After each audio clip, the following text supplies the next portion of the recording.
प्रिय भगवत प्रेमी भक्तजनों, मैं डॉक्टर एस पांडे, महाराज दयाशंकर, आज आपके समक्ष हमारे महान सिद्ध मनीषियों और कवियों की परंपरा में संत तुलसीदास, संत कबीरदास,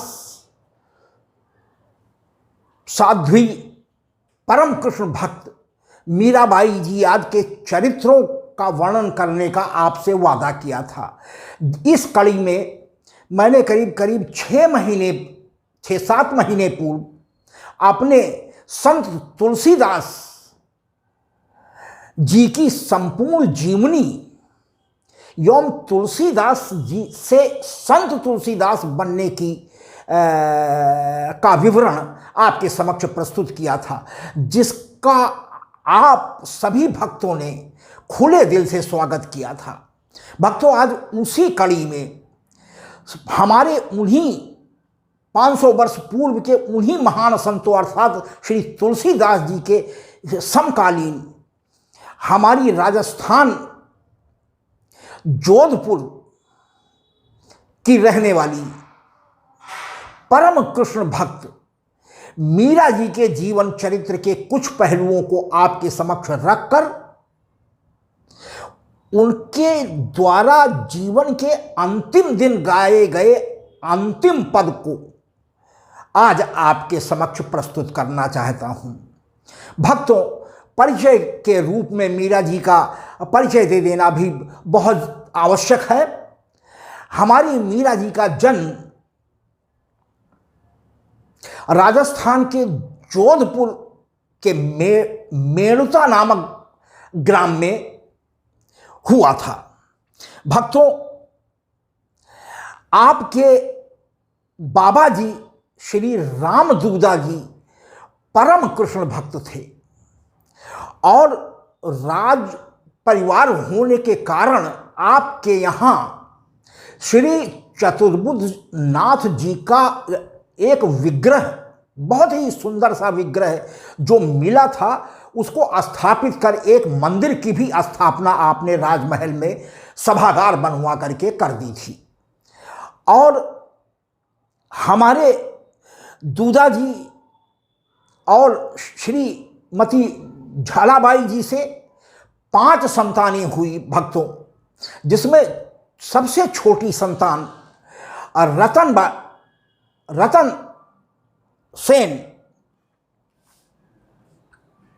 सिंह, सबसे छोटी संतान रतन सिंह जी थे। इनकी शादी वीर कुमड़ी से हुई थी। इनके यहां भक्तों श्रीमद् भागवत का पाठ भी चल रहा था और उसके अंतिम दिन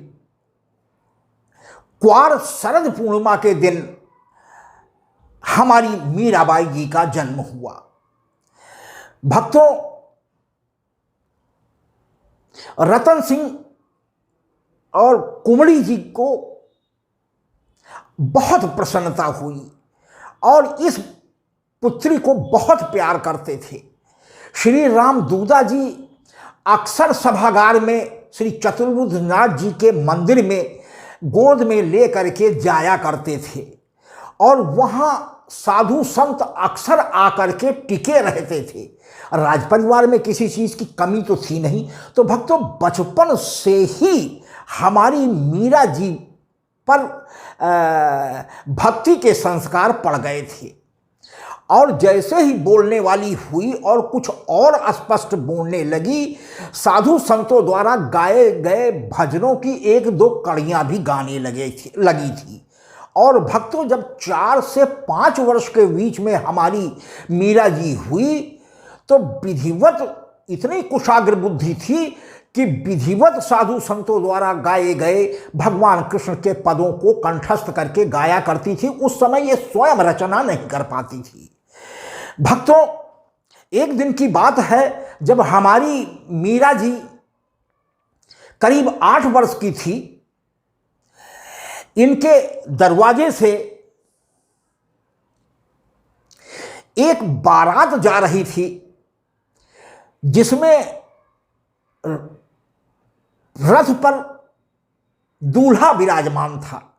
भक्तों, बाल सुलभ लालसावश अपनी मां वीर कुमड़ी से पूछा कि मां, मेरा दूल्हा कौन है? तो बगल ही में भाई जयमाल की पत्नी अर्थात भाभी खड़ी हुई थी, जिन्होंने मजाक में कह दिया कि वो जो गिरधर दास जी ने तुम्हें गिरधर नागर जी की मूर्ति दी थी और जो तुम हाथ में ली हो वही तो तुम्हारे दूल्हा हैं। भक्तों, बाल सुलभ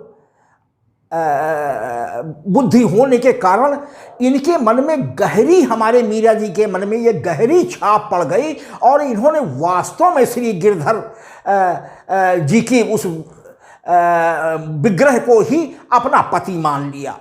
और जैसा कि गिरधर दास जी इनके यहाँ जो संत आया करते थे, जिस प्रकार हमारे गिरधर जी को स्नान कराते थे, नए नए वस्त्र पहनाते थे, टीका चंदन लगाते थे, उसके बाद भोग लगाते थे, इसका इनके दिमाग पर इतना गहरा छाप पड़ा कि उसी प्रकार से हमारे गिरधर जी के विग्रह को ये नहलाती, धुलाती, संवारती और भोग लगाती और उन्हीं के समक्ष ये पद और भजन गाया करती थी। भक्तों, जब हमारी मीरा जी करीब 15 वर्ष की हो गई तो माता पिता को चिंता हुई कि अब बिटिया का ब्याह कहीं से भगवान अगर चाहें तो हो जाए तो हमारी ये भी चिंता एक जाती रहेगी, मैं चिंता मुक्त हो जाऊंगा। तो भक्तों, चित्तौड़ के राजा राणा सांगा के पुत्र, बड़े पुत्र भोजराज जी से मीरा जी की सगाई तय हो गई।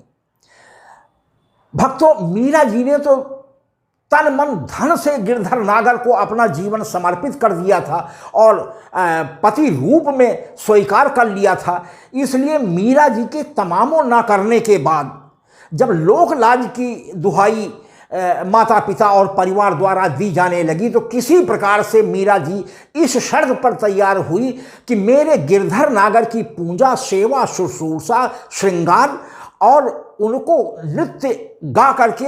नृत्य करके सुनाने में हमारी ससुराल में कोई व्यवधान न डाला जाए, तो मैं शादी करने के लिए तैयार हूं। भक्तों, यह बात पिता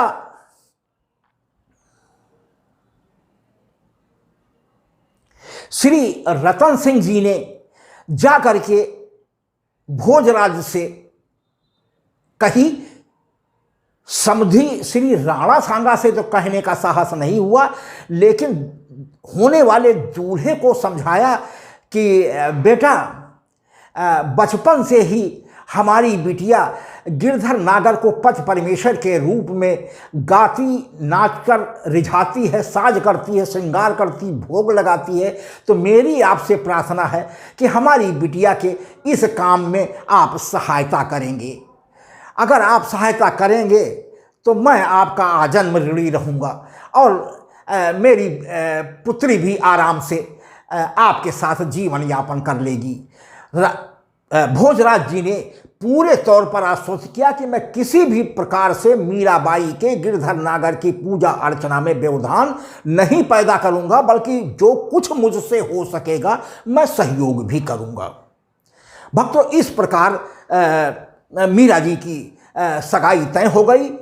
बारात आने के वाली रात को जब मीरा जी पूरा श्रृंगार करके गिरधर जी का पूरा श्रृंगार करके और स्वयं श्रृंगारित होकर के नृत्य कर रिझाने लगी गा करके और सुलाने के बाद स्वयं भी सो गई। उसी दिन सपने में हमारे कृष्ण भगवान मीरा जी के सपने में पहुंचे और फिर से पूरे श्रृंगार को पहना करके वस्त्र आभूषण से लाद कर और मांग भर दिया तथा रात भर मीरा जी के साथ सपने में विराजमान रहे। भक्तों, प्रातः जब हुई तो शादी के पहले ही मीरा की मांग में सिंदूर देखकर घर के लोग बहुत आश्चर्यचकित हुए और कुल की दुहाई देते हुए मीरा से प्रार्थना करने लगे कि बेटी ये क्या किया, आज बारात आएगी और लोग क्या कहेंगे। तो मीरा ने उत्तर दिया कि बाबूजी, मैंने तो पहले ही कह दिया था कि मैंने अपना जीवन अपने गिरधर जी को समर्पित कर दिया है, आप जबरदस्ती मुझे भेजे दे रहे हैं, क्या मैं घर के ऊपर बोझ हूँ। तो पिता बिल्कुल भावुक होकर के हृदय से लगा लिया, माता ने भी हृदय से लगा लिया कि बेटी चलो किसी तरीके से इज्जत हमारी आज रख लेना। शादी हुई, अगले दिन विदाई हुई। पालकी पर जब विदा होने लगी तो फूट फूट कर रोने लगी गिरधर जी, वो घर ही पर छूटे जा रहे थे। तो जब रोने लगी तो माँ भी रोने लगी, पिता भी रोने लगे और जा करके कहा कि बेटी, जितने भी प्रकार के धन रत्न जो भी वस्तुएं तुम्हें चाहिए, जो मैं दे रहा हूँ, इसके अलावा अगर कोई चीज़ तुम्हें चाहिए तो मैं सर्वस्व न्यौछावर करने के लिए तैयार हूँ। लेकिन मीरा ने कहा कि पिताजी, मेरे गिरधर नागर के विग्रह को जब तक आप मुझे नहीं देंगे मुझे चैन नहीं आवेगा, मुझे किसी चीज़ की लालसा नहीं अलावा गिरधर की। तुरंत ला करके गिरधर नागर जी का विग्रह मीरा जी के पालकी में रख दिया गया। मीरा जी ने पालकी के सामने विग्रह को रख करके पूरे तौर पर मगन होकर के भजन अपने धीरे स्वर में सुनाने लगी। ससुराल पहुंची। ससुराल में सांगा जी ने औरतों को कहा, माताएं दोनों आई, दो पत्नियां उनके थी, हांडी बाई और धनाबाई। तो धनाबाई जी के पुत्र ही भोजराज जी थे और हांडी बाई के एक बेटा राणा विक्रम और एक बेटी ऊदा देवी हुई। और धनाबाई जी को राणा सांगा से बड़े पुत्र के रूप में भोजराज और छोटे बेटे के रूप में रतन सेन अर्थात देवर के रूप में रतन सेन थे। रतन सेन भी बहुत भक्त थे और वो अक्सर मीराबाई के ही सेवा में लगा रहता था। तो भक्तों, दोनों सासों ने पालकी से उतारने के बाद कुल देवी के समक्ष वर और वधू को ले गई। भोजराज जी ने देवी की प्रार्थना किया, चरणों पर गिरकर प्रणाम किया और भोजराज जी के बाद मीरा जी से भी कुल देवी को प्रणाम करने के लिए कहा गया। तो हमारी मीरा जी ने उत्तर दिया कि मैंने तो अपना सर्वस्व गिरधर नागर को समर्पित कर दिया है और मैं अपने परम प्रिय आराध्य परमेश्वर श्री कृष्ण गिरधर नागर जी को छोड़कर और किसी के आगे मीराबाई का सर नहीं झुक सकता। सभी सास और ननद बिल्कुल आग बबूला हो गई। राणा सांगा से बताया गया कि हमारी कुल देवी का ये घोर अपमान कर रहे हैं, जो सुहाग की दात्री हैं, सुख सौभाग्य की दात्री हैं। तो ये अपने कुल की भी लाज डुबो रही है और मेरे भी कुल की प्रतिष्ठा पर दाग लगा रही है। और भक्तों, उसी से नाराज होकर के दूसरी पत्नी हांडी बाई, ननद उदा देवी और राणा सांगा खुद इतने नाराज हुए कि इसे महल के किनारे पर स्थित एक एकांत कोठरी में जाकर के रख दिया। मीरा जी भी हृदय में इतना प्रफुल्लित हो गई कि चलो मुझे एकांत हुआ, मैं भरसक अपने गिरधर गोपाल की यहाँ पर सेवा शुश्रूषा कर सकती हूँ। उन्हें कोई दुख नहीं हुआ कि एकांत में कोठरी दी गई। भक्तों, कुछ समय के बाद मुगलों से युद्ध में इनके पति भोजराज की मृत्यु हो गई। राणा सांगा भी घायल हो गए थे, लेकिन कुछ अवध में वो आगरा में छिपे रहे और आगरा में ही उनकी मृत्यु हो गई। इस प्रकार दोनों लोगों की मृत्यु हो गई।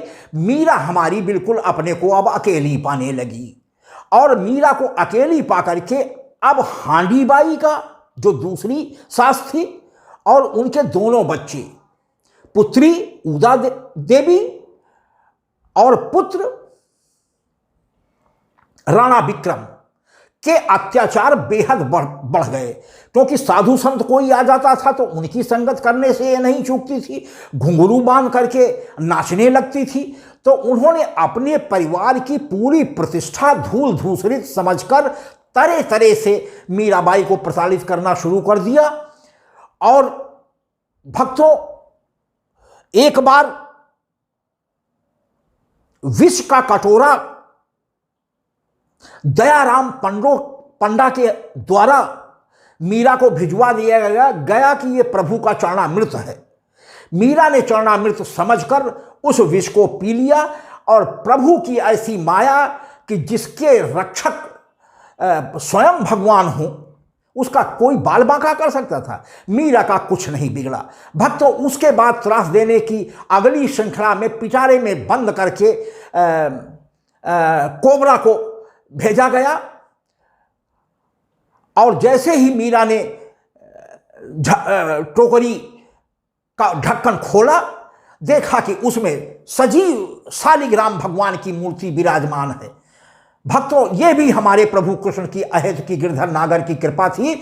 उस त्रास से भी हमारी मीरा को बचाया। इसके बाद और दंड देने लगे कि उनकी सेज में नीचे से सूलियां लगवा दी गई उनके बिस्तर पर और मीरा जान न पावे। जब ये भगवान को शयन करा करके, श्रृंगार करके, भोग लगा करके, सुला करके अपने बिस्तर पर सोने गई तो प्रभु की कृपा से वो शूल जो है सब फूल में परिवर्तित हो गए और वो सेज फूलों की हो गई।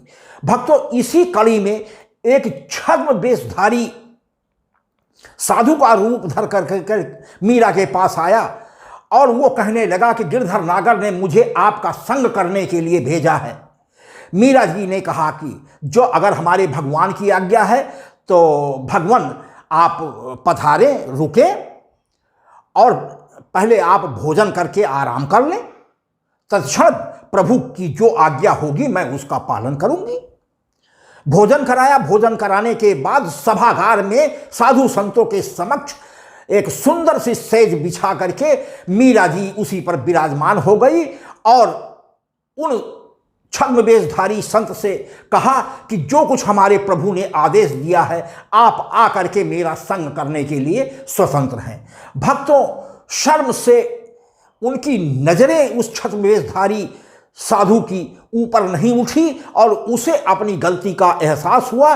तुरंत मीराबाई के चरणों पर गिर करके उसने क्षमा मांगी और उसी दिन से वो मीरा का दास अर्थात हमारे गिरधर जी का वो भी दास हो गया। भक्तों, मीराबाई जी की ख्याति बहुत दूर तक फैल चुकी थी। उस समय अकबर का राज चल रहा था, बादशाह अकबर का राज चल रहा था। तो तानसेन जी ने अकबर को मीरा जी के बारे में बताया था कि ऐसी परम भक्त विदुषी स्त्री अभी भारत भूमि पर दूसरी नहीं हुई है। बादशाह उसकी ख्याति को सुन करके तानसेन के साथ मीराबाई से मिलने जोधपुर मेड़ता गांव आए और सभागार में जहां हमारे चतुर्भुजनाथ की मूर्ति रामदूता जी के स्थापित थी, वहीं उसी के समक्ष मीराबाई, तानसेन जी ने भी अपना भजन सुनाया एक और मीराबाई जी ने भी भजन सुनाया। बादशाह इतना प्रसन्न हुए कि तुरंत उन्होंने अपने गले में पड़ा हुआ मणिमाल चतुर्भुजनाथ जी के गले में डाल दिया। भक्तों, उस समय परिवार के सदस्य तो नहीं थे, प्रातः जब ननंद उदा और भाई राणा विक्रम और दूसरी सास हांडी बाई को यह आश्चर्यजनक घटना, इतना बेशकीमती नौलखा हार के ही समान वो मणिमाल देख करके उनकी आंखें फटी की फटी रह गई और तरह तरह के मीराबाई के चरित्र पर वो आक्षेप लगाने लगी। मीराबाई सर झुका करके गिरधर नागर को सब कुछ अपनी बेइज्जती समर्पित करती रहती थी कि प्रभु तुम जानो जो कुछ भी आपकी इच्छा, लेकिन अब हमारा जीना बहुत मुश्किल भगवान कर रहे हैं, कोई राह दिखाओ। भक्त उसी समय हमारे तुलसीदास जी को जब इतने त्रास हमारी मीरा जी को मिले तो एक पत्र ब्राह्मण के हाथ में भेजा कि प्रभु संत महाराज कोई रास्ता बताओ कि इन स्थितियों में अब मैं क्या करूं। ना मुझे भजन करने देते हैं, ना अपने प्रभु का गुणगान करने देते हैं, ना मुझे नाचने देते हैं, तरह तरह से मारने का प्रयास कर रहे हैं, मैं क्या करूं। उसी समय हमारे तुलसीदास ने पत्र लिख करके एक पद लिख करके भेजा कि जाके प्रिय न राम वैदेही। मीरा जी को तुलसीदास जी ने यह पत्र में लिख करके दिया, तजिए ताहि कोटि बैरी सम यद्यपि परम स्नेही तजो पिता प्रहलाद।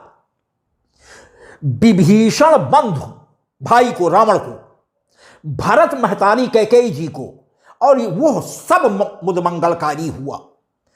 तो यह जैसे ही तुलसीदास जी की ये सम्मत हमारे मीरा जी को मिली, तत्काल हमारी मीराबाई जी ने वृंदावन धाम जाने का निर्णय किया।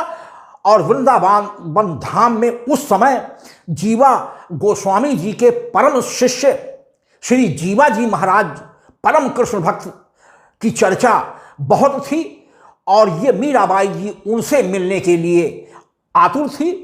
वहां पहुंची, परिचय भिजवाया गया तो जीवा जी ने किसी भी नारी से मिलने से इनकार कर दिया। मीरा जी को बहुत दुख हुआ। उन्होंने ये कहा कि अभी तक तो मैंने सुना था कि वृंदावन में एक ही परम पुरुष हमारे गिरधर नागर भगवान श्री कृष्ण जी हैं, लेकिन लगता है कि अब आप दूसरे परम पुरुष पैदा हो गए। और दूसरी बात हमारी मीरा जी ने कही कि जब राधा जी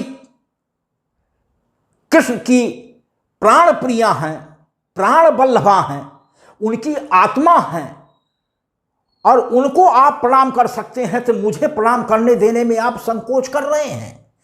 क्या आत्मा भी स्त्रीलिंग और पुल्लिंग होती है? आत्मा तो जिस ढांचे में जाती है वही स्वरूप ग्रहण कर लेती है। जीवा जी की आंखें खुल गई और उन्होंने मीरा जी का फिर उसके बाद पूरा सत्कार किया और उन्हें अपनी गलती पर घोर पश्चाताप हुआ। भक्तों, वहीं से हमारी मीरा जी फिर जा करके जीवन के अंतिम समय में द्वारिका में रहने लग गई कि यहाँ ये लोग मुझे जीने नहीं देंगे, और वहीं पर द्वारकाधीश मंदिर में जा करके प्रतिदिन बनाए हुए पद को गाती नाचती एक तारा लेकर के, और सारा भक्त समूह आनंदित होता रहता था। भक्तों, इधर उदयपुर में राणा सांगा के राज चित्तौड़ में तरह तरह के विद्रोह के स्वर उठने लगे, तरह तरह की महामारियों ने अपना प्रकोप फैला लिया, परिवार के लोग अस्वस्थ रहने लगे। सभी को अपनी गलती का एहसास हुआ कि मीरा जी पर हम गलत आक्षेप लगा रहे हैं। निश्चित रूप में वो प्रभु की परम भक्त है, परम भक्त है, उसके कण कण में हमारे प्रभु का वास है। तो तुरंत उन्होंने अपने राज्य के ब्राह्मणों को मीरा को मनाकर फिर से वापस लाने की भेजा कि मीरा के जाने के बाद ही हमारे राज्य में यह अपशगुन होने लगे हैं। सारे ब्राह्मण वहां पर गए, मीरा जी ने से आग्रह करने लगे। जब मीरा जी ने चलने से मना कर दिया तो ब्राह्मणों ने वहीं पर अन्न जल का त्याग करके मीरा के दरवाजे पर बैठ गए। उसके बाद मीरा जी ने अनुमति मांगी ब्राह्मणों से कि आज की मुझे मोहलत दे दी जाए, मैं अपने द्वारिकाधीश जी से जा करके निवेदन करती हूं, अगर अनुमति मिल गई तो मैं आपके साथ चलूंगी।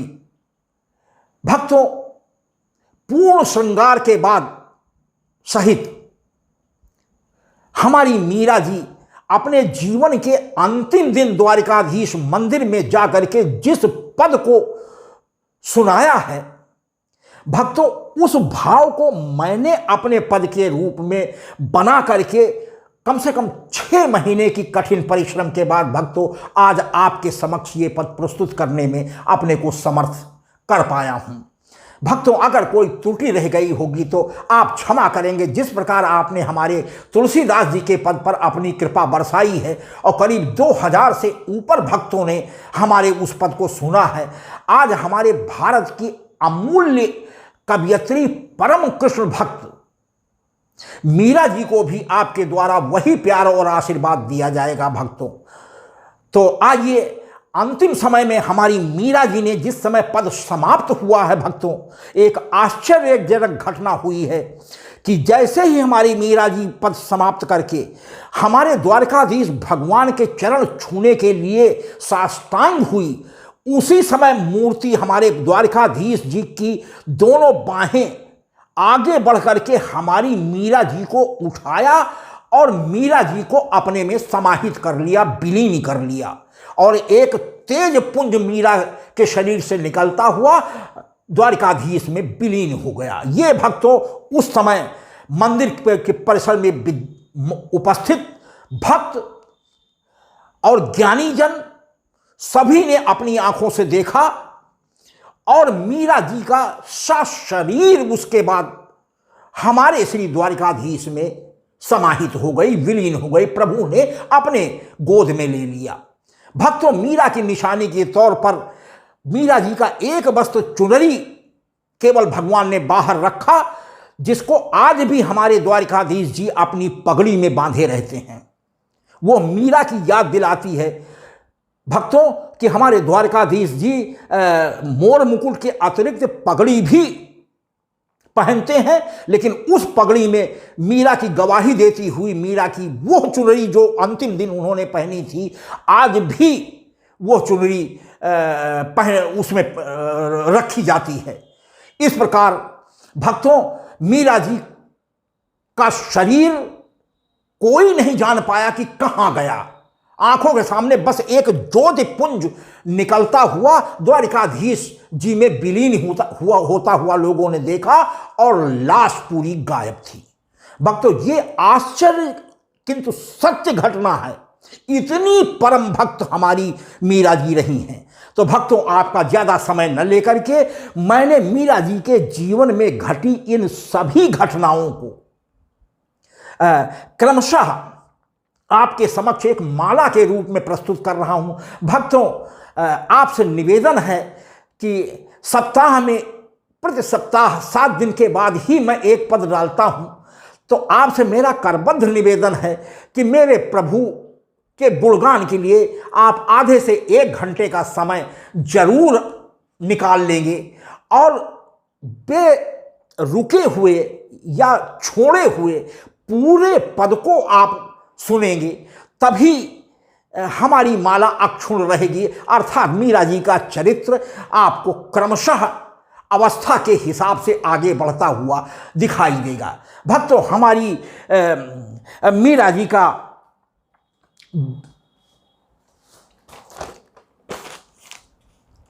जन्म संवत 1580 अर्थात 1523 ईस्वी में जोधपुर के मेड़ुता नामक गांव में हुआ था।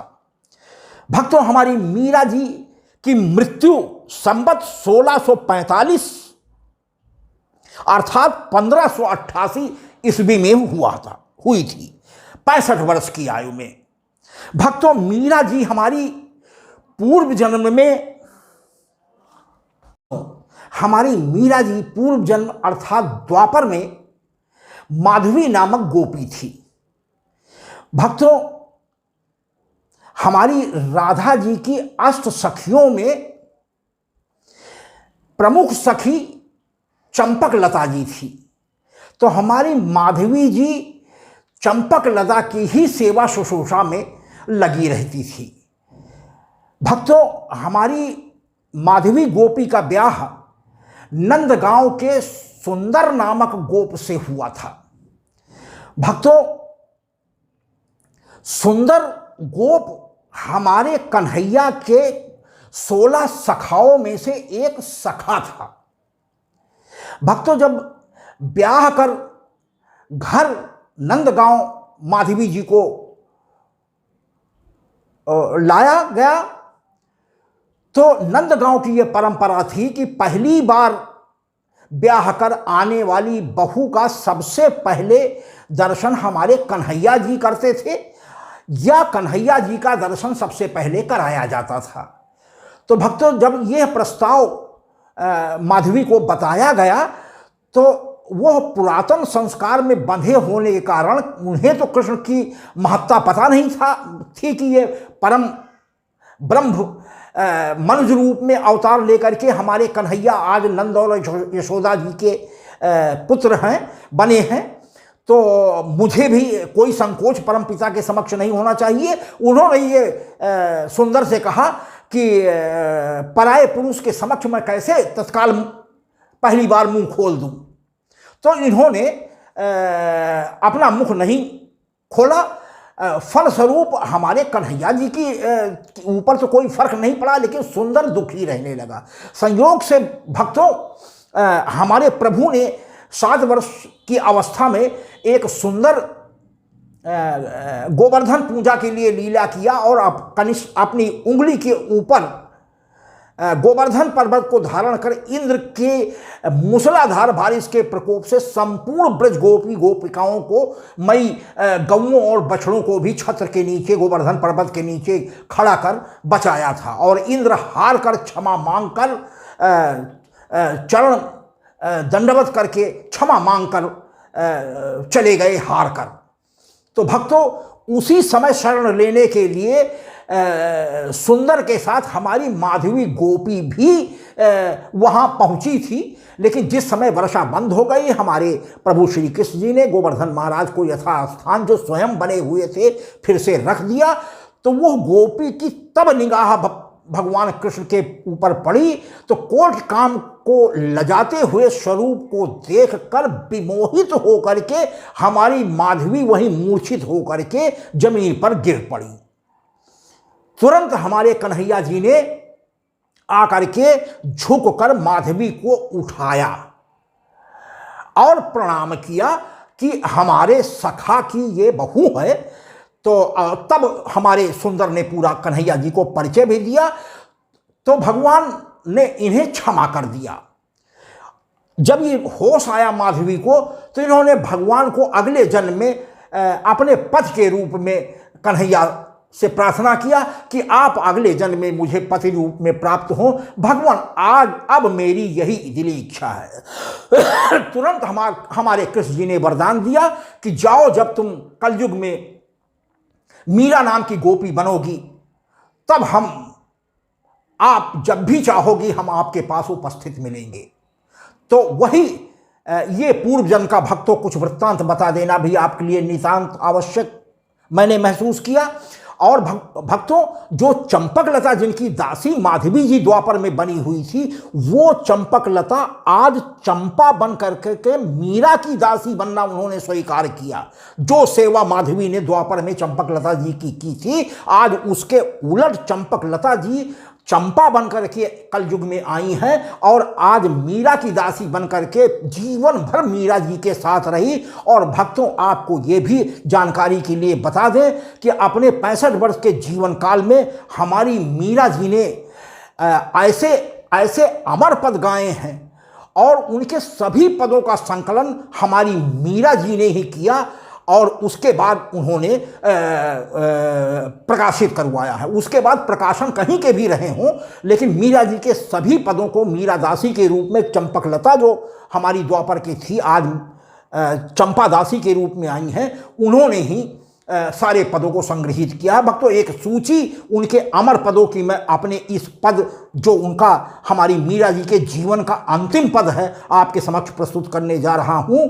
और इसके अतिरिक्त जो अमर पद मीरा जी के कुछ हैं भक्तों, आपके समक्ष एक सूची प्रस्तुत करूंगा।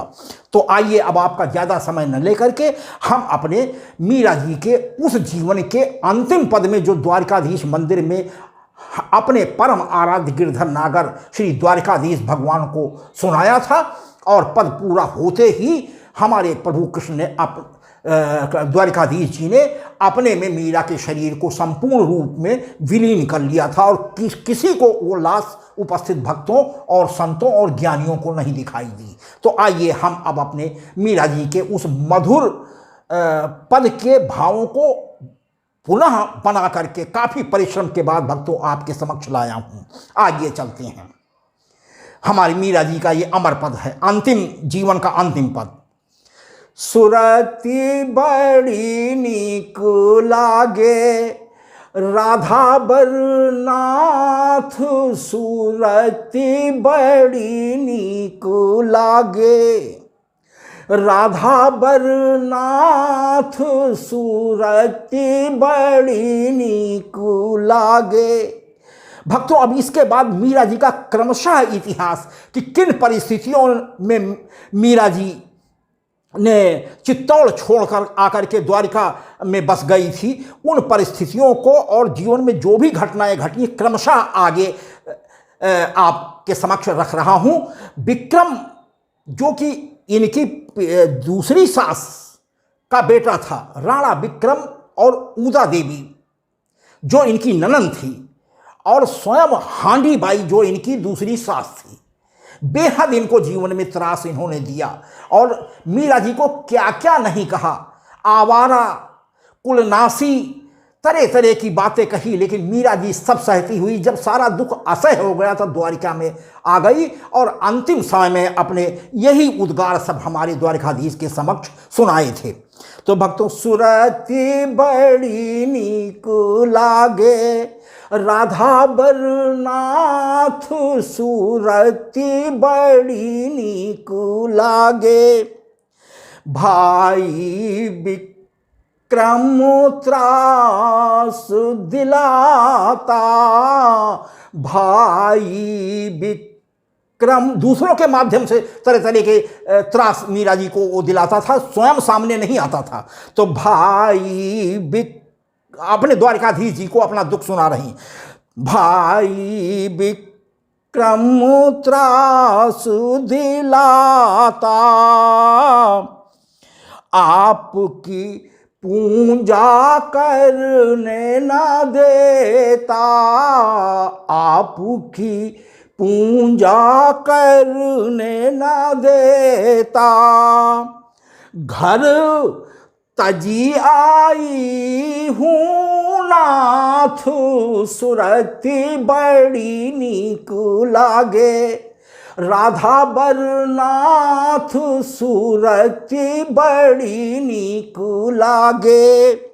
जीवन की अब चाह नहीं है, जीवन की अब चाह नहीं है, बाहाँ पकड़ लो आस यही है, बाहाँ पकड़ लो आस यही है, ले लो अपने साथ, सुरती बड़ी नीक लागे राधा बरनाथ, सुरती बड़ी नीक लागे। बचपन से कान्हा जी हृदय समाए, बचपन से कान्हा जी हृदय समाए, दादू जी फिरे लेके हृदय लगाए। बाबा को ये प्यार से राम दूजा जी को दादू जी कहती थी, तो दादू जी फिरे हृदय लगाए, करें साधु संतों का साथ, सुरती बड़ी नीक लागे राधा बरनाथ, सुरती बड़ी नीक लागे। 5 बरस में विग्रह पाई। जब हमारी मीरा जी 5 वर्ष की थी तो इनके यहाँ एक संत गिरधर दास जी आते थे। हमारी मीरा जी गिरधर दास जी के पास यही गिरधर नागर जी का एक सुंदर सा विग्रह था। उसी को स्नान कराते, नए नए वस्त्र पहनाते, चंदन लगाते और नाचते और गाते, वो भी नाचते गाते थे। तो उस विग्रह को देखकर मीरा जी दादू जी से आग्रह करने लगी कि दादू जी मुझे गिरधर दास महाराज जी का ये विग्रह आप दिलवा दें। दादू जी ने गिरधर दास जी से प्रार्थना किया, क्योंकि अक्सर उनके सभागार में राजा तो थे ही, साधु संत आकर के रुके रहते थे, भोजन पाते थे, भगवान का गुणगान किया करते थे। तो फिलहाल उन्होंने बताया कि ये मेरे आराध्य देवता हैं, मैं इनको राजा साहब कैसे दे सकता हूँ, मैं नहीं दे पाऊँगा। उसी रात हमारे कन्हैया जी ने स्वप्न में गिरधर दास जी को कहा कि यह विग्रह हमारे मीरा जी के हृदय में बस गया है, हे गिरधर दास जी हमारी मीरा जी को प्रातः ये विग्रह दे दो, जिससे वो पूजा अर्चना कर सके। और तत्काल नींद खुली गिरधर दास जी की, उनके चैन नहीं पड़ा। उठते ही दूधा जी को, राम दूधा जी के पास पहुंच गए और वह विग्रह बुला करके हमारी मीरा जी के हाथ में हमारे गिरधर दास जी ने रख दिया। तो वो उस समय हमारी मीरा जी की अवस्था 5 वर्ष की थी। तो 5 बरस में विग्रह पाई, गिरधर मूर्ति से प्रीति लगाई। गाने लगी कान्हा गाथ सूरती बड़ी नीक लागे, राधा बरनाथ सूरती बड़ी नीक लागे। द्वारे से बारात एक निकली। क्रमशः भक्तों, मीरा जी के जीवन में जो घटा है आपके समक्ष उपस्थित है। इसीलिए मैंने शुरुआत में ही प्रार्थना किया है कि ये हमारी एक माला है।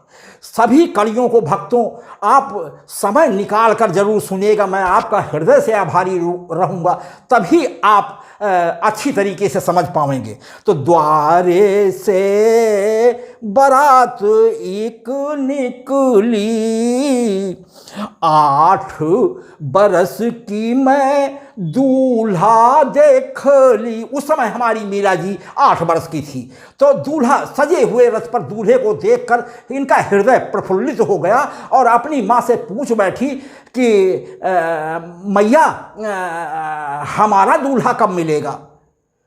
तो भक्तों, कुछ ग्रंथों में, जैसे भक्तमाल में, जो भक्तमाल की पहली टीका आई है, उसमें यह व्यंग इनकी भाई जयमाल की पत्नी भाभी की तरफ से किया गया था। लेकिन जो गीता प्रेस से भक्तमाल प्रकाशित हुआ है, उसमें माता जी से ही वो पूछ रहे हैं कि मेरा दूल्हा कब मिलेगा। तो भक्तों, वही है कि द्वारे से बारात एक निकली, 8 बरस की मैं दूल्हा देख ली। भाभी बोली तेरा दूल्हा है साथ, सुरती बड़ी नीक लागे, राधा बरनाथ सूरती बड़ी नीक लागे। भाभी ने व्यंग किया कि अरे तेरा दूल्हा तो तू विग्रह के रूप में गिरधर गोपाल को अपने हाथ ही में लिए है, तेरा दूल्हा तो तेरे साथ ही है। तो भक्तों, आगे देखिए कि श्री रतन सिंह थे पिता और माता कुमड़ी बाई। रतन सिंह थे पिता और थी माता कुमड़ी बाई। 15 बरस में भोजराज से कर दी मेरी सगाई। 15 बरस में भोजराज से कर दी मेरी सगाई। पति भी बन गए गिरधर दास सूरति बड़ी नीक लागे, राधा बरनाथ सूरति बड़ी नीक लागे। बिदा रात्रि में गिरधर आए, बिदा रात्रि में गिरधर आए, सपने में मेरी मांग भराए, सपने में मेरी मांग भराए। और संग में बिताई रात सूरति बड़ी नीक लागे, राधा बरनाथ सूरति बड़ी नीक लागे।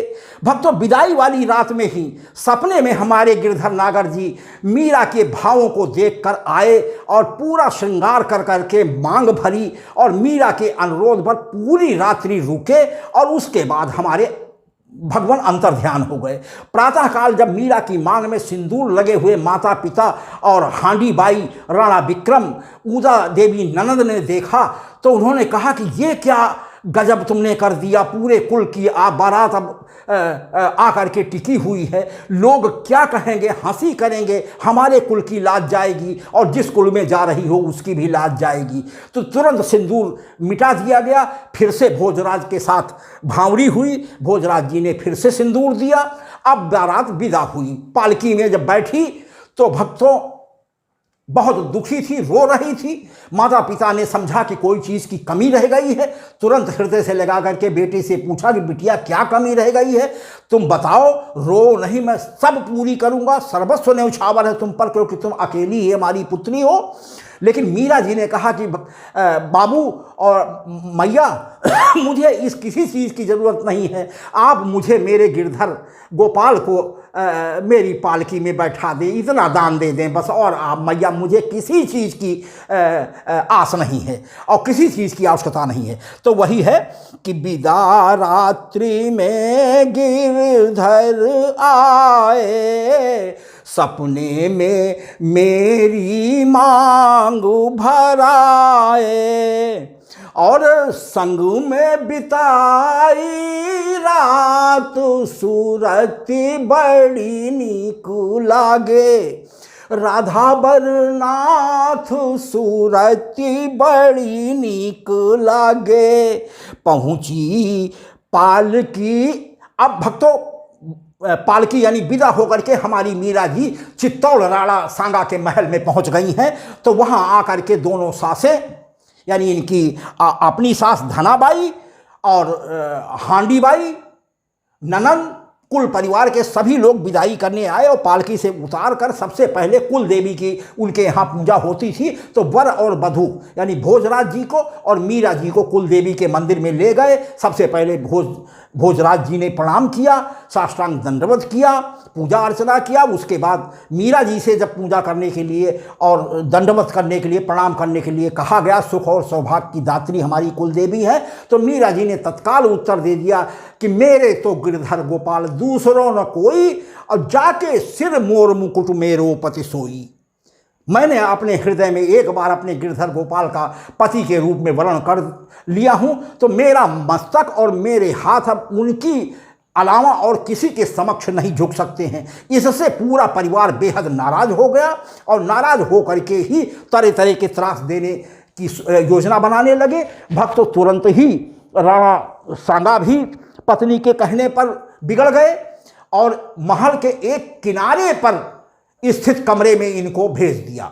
लेकिन मीरा को कोई दुख नहीं हुआ, एकांत का कमरा पा करके बहुत प्रसन्न हुई और गिरधर गोपाल को दिन भर लाड़ लगाती, नहलाती, धुलाती, कपड़े लत्ते पहनाती और घुंघरू बांधकर एकांत में नाचती गाती, अपने प्रभु को रिझाती और वो मगन रहने लगी।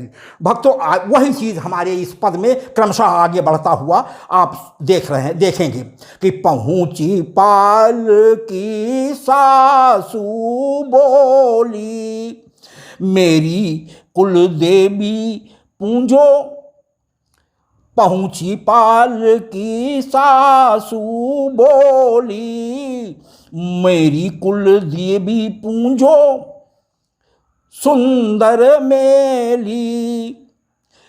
प्रभु कैसे निभाऊं साथ, सुरती बड़ी नीक लागे। राधा बरनाथ सुरती बड़ी नीक लागे। सासू धनाबाई कुछ ना कहती, दूजी सासू बहुत सताती। ऊता ननंद कुल नासी कही के, मुझे आवारा बनाती। देता देवर रतन था साथ, सुरती बड़ी नीक लागे। राधा बरनाथ सुरती बड़ी नीक लागे। ससुर श्री राणा भी रूठे रहते, सुत विक्रम त्रास दिलाता। पति भोज गए युद्ध में मारे, टूट गया सब नाता। पति भोज गए युद्ध में मारे, टूट गया सब नाता। हो गई फिर से अनाथ, सुरती बड़ी नीक लागे। राधा बरनाथ सुरती बड़ी नीक लागे। हांडी सुत विक्रम भाई ने विष का कटोरा दीना, चरणामृत कहा जान के मैंने सेवन कर लीना। अमृत की हो विश्वनाथ, सुरती बड़ी नीक लागे। राधा बरनाथ सुरती बड़ी नीक लागे। भर के पिटारे में विषधर भेजा, खोला सालिग राम को देखा। सालिग बन्यो प्रभु आप, सुरती बड़ी नीक लागे। राधा बरनाथ सुरती बड़ी नीक लागे। सूली सेज पर मुझे लिटाया, प्रभु ने फूलों की सेज बनाया। धन्य हो दीनानाथ, सुरती बड़ी नीक लागे। राधा बरनाथ सुरती बड़ी नीक लागे। छद्म भेष धरि साधु आया, बोला गिरधर ने संग को पठाया। पहले भोजन करायो नाथ, सुरती बड़ी नीक लागे। राधा बरनाथ सुरती बड़ी नीक लागे। सभा मध्य में सेज बिछाई, लखी ढोंगी गया आप लजाई। गिरा चरणों पे बन गया दास, सुरती बड़ी नीक लागे। राधा बरनाथ सुरती बड़ी नीक लागे। वृंदावन प्रभु धाम में आई, श्री जीवाजी कान्हा भक्त कहाई। थी नारी नहीं की बात, सुरती बड़ी नीक लागे। राधा बरनाथ सुरती बड़ी नीक लागे। तानसेन संग राजा आए, खुश गिरधर को हार चढ़ाए, ताने सुने मैंने नाथ सूरती बड़ी नीक लागे। राधा बरनाथ सूरती बड़ी नीक लागे। श्री तुलसी ने द्वारिका भेजा, छोड़ो जग प्रभु समु नहीं दूजा। आई हूँ द्वारिका नाथ सूरती बड़ी नीक लागे। राधा बरनाथ सूरती बड़ी नीक लागे। आज दुल्हन बनी आई सांवरिया, गिरधर प्रीति में हुई बावरिया। फिर से पकड़ लो हाथ सूरती बड़ी नीक लागे। राधा बरनाथ सूरती बड़ी नीक लागे। 65 की अब रहा ना जाई, अपना लो मुझको मेरे कन्हाई। अपना लो मुझको मेरे कन्हाई। कर दो फिर से सनाथ सुरती बड़ी नीक लागे। राधा बरनाथ सूरती बड़ी नीक लागे। आज आखिरी नृत्य है मेरा, आज आखिरी नृत्य है मेरा। कल देखूंगी नहीं सवेरा, करो ना मुझे अनाथ सूरती बड़ी नीक लागे। राधा बरनाथ सूरती बड़ी नीक लागे। द्वारिका धीस में सूरती समाई, आत्मा रूपी ज्योति। द्वारिकाधीश में सूरती समानी, चरण छुअत मूरति मुस्कानी।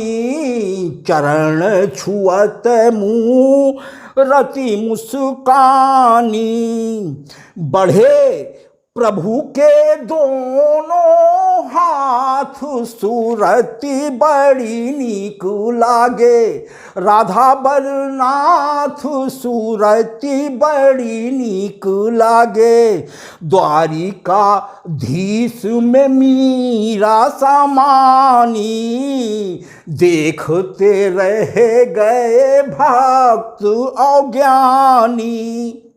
गायब हो गई लाश सूरती बड़ी नीक लागे।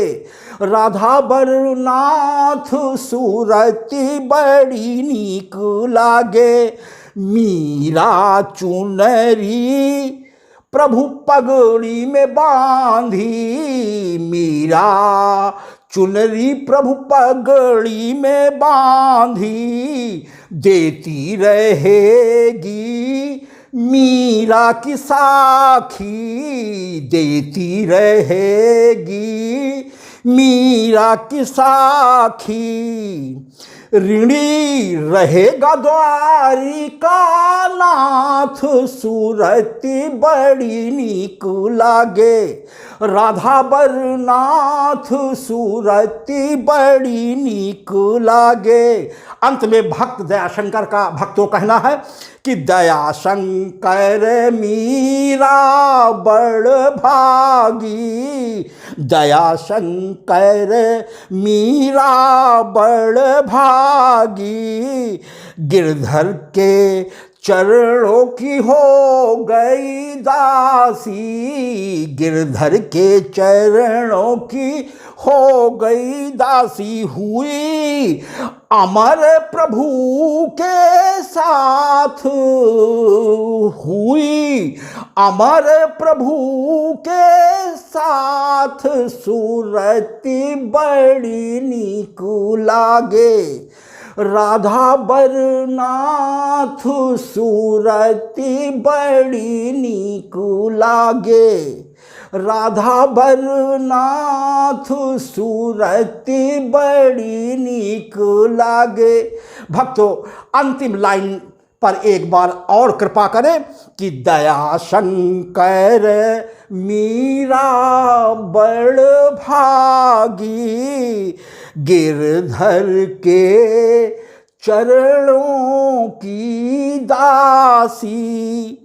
हुई अमर प्रभु के साथ, सूरती बड़ी नीक लागे। राधा बरनाथ सूरती बड़ी नीक लागे।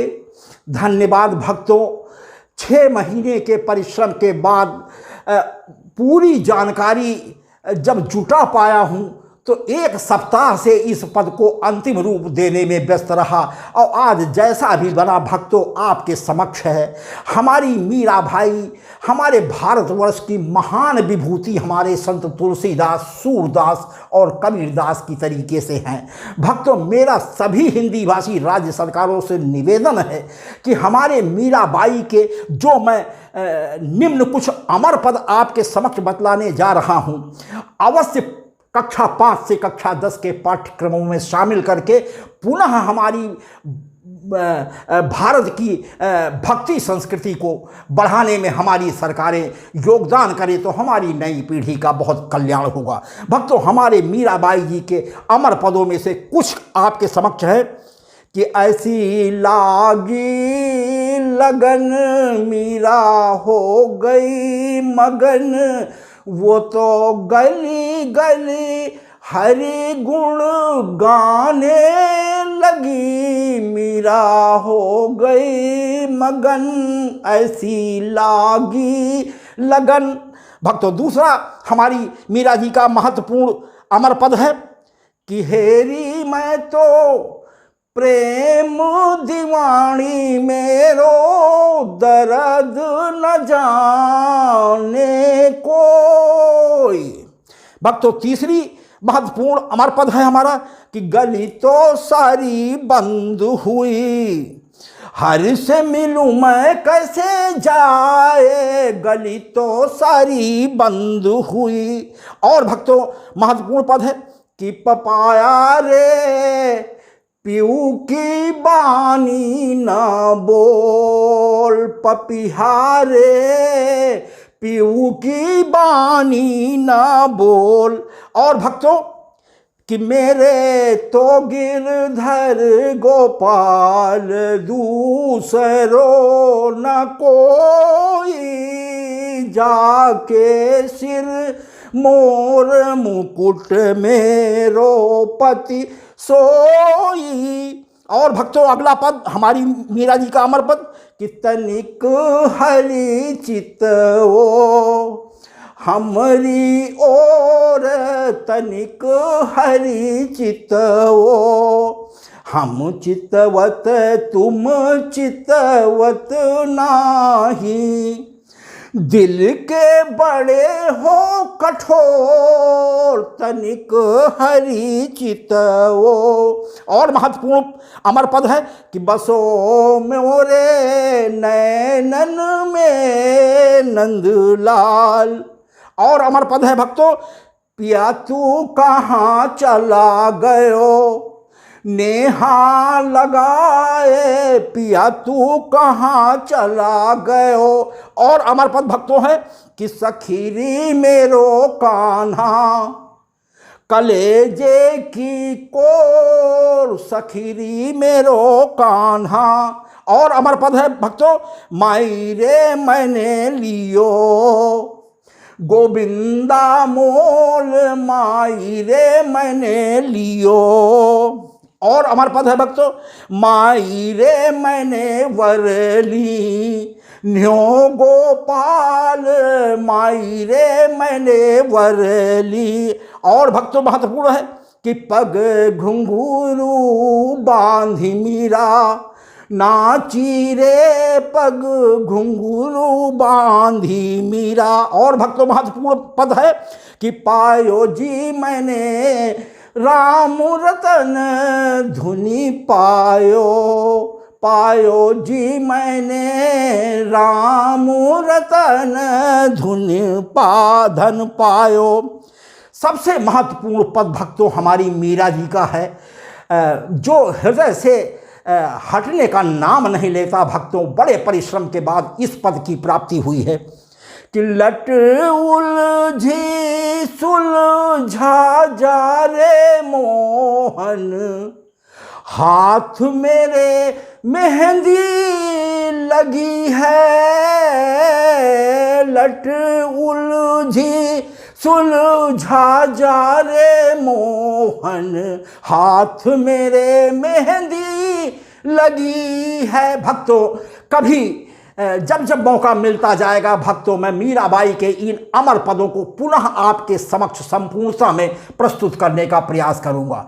भक्तों यदि हमारी मीरा जी का ये पूरा जीवन परिचय, अमर भक्ति में गाए गए पद और अंतिम अवस्था में द्वारिका में भगवान द्वारिकाधीश के समक्ष गाया गया उनका यह अमर पद आपके हृदय में स्थान बनाने में समर्थ हो पाता है, तो भक्तों मैं अपना जीवन धन समझूंगा। भक्तों अगर हमारा ये पद आपको पसंद आता है तो कृपया मोबाइल के बाएं किनारे पर ऊपर की तरफ अंगूठा दर्शाता हुआ चिन्ह को दबाकर लाइक करें, जिसको देख करके आप मेरा उत्साह कई गुना बढ़ जाता है। उसी के एक चिन्ह आगे भक्तों एक तिरछा निशान शेयर का होता है, उसको भी दबा दें, जिससे आपके हित मित्र परिचितों और संबंधियों में भी मैं अपने इस पद के माध्यम से पहुंचने में समर्थ हो सकूं, भले उन लोगों ने हमारे चैनल को सब्सक्राइब न किया हो। और भक्तों सबसे अंत में शब्दों में लाल अक्षरों में लिखा हुआ एक शब्द होता है सब्सक्राइब, SUBSCRIBE, उस लाल बटन को भी दबा करके हमारे चैनल को आप सब्सक्राइब कर दें। उससे दो फायदे होते हैं भक्तों, एक तो मेरा उत्साह कई गुना बढ़ जाता है कि आज के इस कठिन युग में भी हमारे प्रभु के गुणगान सुनने वाले कितने भक्त हैं। और भक्तों दूसरा सबसे बड़ा लाभ आपको होता है कि प्रति 8वें दिन YouTube चैनल पर अपलोड होने वाला हमारा नया पद एक स्पेशल नोटिफिकेशन के माध्यम से छोटी सी विजिल देता हुआ आपकी मोबाइल पर आपको सूचना देता हुआ पहुंच जाता है कि हमारे महाराज जी का कोई नया पद YouTube चैनल पर अपलोड हो गया है। और यदि आपके पास समय है तो उसी समय आप तत्क्षण उसको सुन करके प्रभु की कृपा प्राप्त कर सकते हैं। भक्तों आप सभी भक्तों की कृपा का और अपना प्यार और आशीर्वाद देने का मैं हृदय से आभारी हूँ। आप सबकी कृपा का बहुत बहुत धन्यवाद।